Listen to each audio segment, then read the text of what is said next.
ചങ്കളെ നമ്മളിപ്പോൾ ഉള്ളത് പിന്നെ കീച്ചേരിയിലാണ്, മട്ടന്നൂർ കീച്ചേരിയിൽ.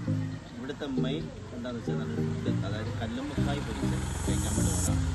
ഒരുപാട് വർഷങ്ങളായിട്ട് ഇവിടെ നല്ല കല്ലുമ്മക്കായ് പൊരിച്ച് ചായയും കിട്ടാറുണ്ട്. അപ്പോൾ കല്ലുമ്മക്കായിൻ്റെ വിശേഷങ്ങളായി നമുക്ക് അങ്ങോട്ട് പോകാം.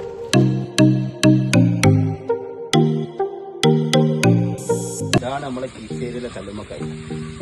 അപ്പോൾ എല്ലാവരും വരിക, ഒരു കല്ലുമ്മക്കായ് ചായ.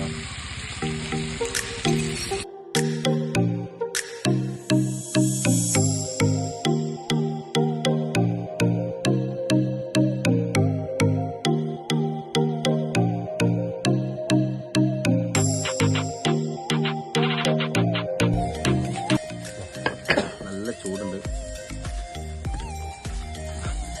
ലൈവ് നല്ല ചൂട് സാധനം.